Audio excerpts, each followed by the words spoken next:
India are coming here, one of the teams playing in the Titans of cricket, and it's the current players who are playing now. That's a massive series for England, as we know. If England win by 2 matches, should I say, they'll be number 1 in the world. That's no fair achievement. Yeah, I think as well for England, I think they'll view it as disappointing if they don't become number 1 by the end of the summer, because you look at the England side on paper, and whilst I was playing before then, I can't remember a squad of players as good as this. And you look at the great West Indian sides, the Australians, I think now it could be England's turn. Even though India are good, they've got the likes of Tendulkar, Sehwag, who's going to be in the Titans, and obviously Laxman. I just think the home advantage, if we use it to suit us, have pitches that bounce, that move around a little bit. I think the England bowlers will put the Indians under pressure. And with the exception of Zaire Khan, I can't see the Indians taking 20 wickets. Because 1 wicket we also say England should have to take is that of Sachin Tendulkar, who's probably coming possibly to the end of his career, an amazing career. You've played against him. He's how wide is his bat? Yeah, it can be wide sometimes when you're facing it and you're running in and bowling at what seems to be just the middle of it.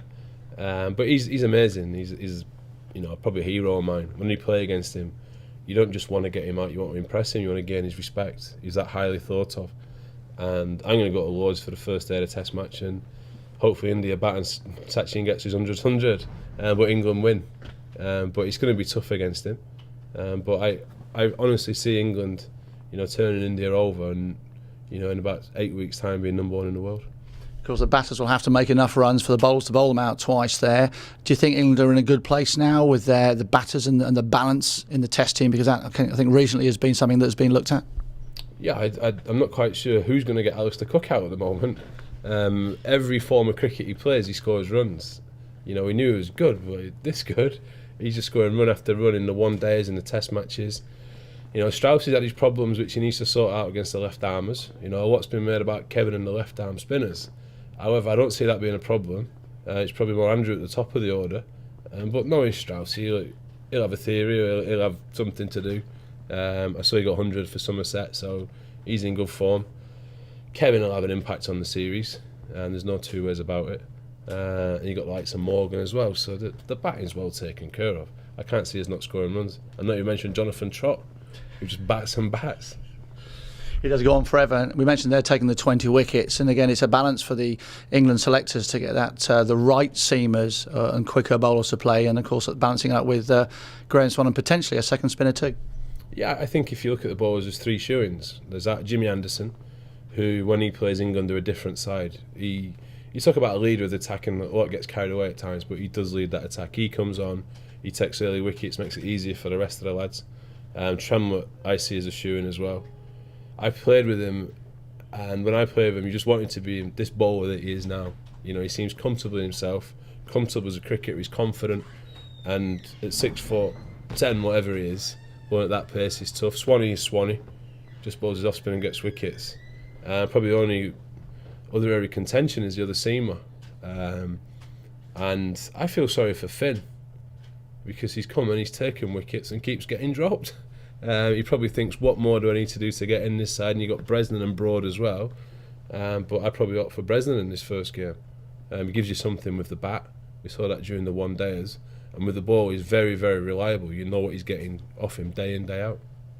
Now, when you played, your sort of impact on the game was sort of the shock and the sort of the bang-in bowler, probably. With the attack we've got, England have got now, as you say, there's a balance there between sort of the pitching up swing bowling and maybe someone like Stuart Broad, who is probably more akin to how you bowled. I'm not sure I was. I tended to try and bowl to the circumstance of the game. There are certain times in the game where the captain, probably Vaughan would say, come on, rough it up a little bit or get stuck in. But I think most of the time I bowled, I was pretty simple. I just used to run and hit my length as hard as I could, and not vary from that, apart from the odd bumper or possibly a Yorker. Tried to keep it simple, and I am talking about Brodie being the enforcer and this and that, which I just think is a terrible word. You've got to use what you've got. Jimmy Anderson swings it, that's what he does, that's his strength. Tremlett swings it at pace and gets bounce. Stuart Broad can swing it rather than get someone to do something they don't necessarily do or can do. Use what you've got, and I don't think Stuart Broad's strength is coming in, bowling bouncer after bouncer. We've seen when he's performed well, he hits back of the length or a little bit forward, takes the ball away from the bat and takes the edge. Of course, when Finn was playing, possibly the tallest England attack for many years, and a lot was made of sort of that against the Sri Lankan batters, and didn't always work out that having shorter batsmen was going to be a problem for them, and possibly something that India will sort of, be able to cope with. Yeah, I thought having all them tall bowlers just nullified it a little bit, because it's good having a couple of big lads in the side. However, they're going to complement it from the other end, and just a bit samey, wasn't it? Where the ball was bouncing at the same height for each bowler, and the batsmen get used to it. Where, I was hoping that they made a play with them tall lads playing something like a Graham Onions, who from the other end is going to attack the stumps, and then the other end it's bouncing, make the batsman think a little bit, rather than facing the same sort of stuff every ball. That's possibly why I bring a Bresnan in, who skids it and attacks the stumps.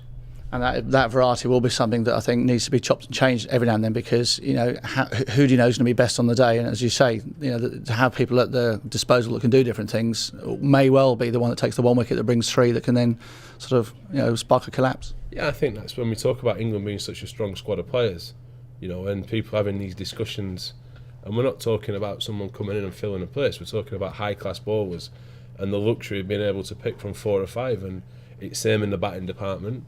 In the wicket keeping too, we've seen Craig Keyswatter performing well in the one dayers. Obviously Matty Pryor's doing well, but in every area there's competition, and Monty's on sidelines as well. So, I can see England for the next few years dominating.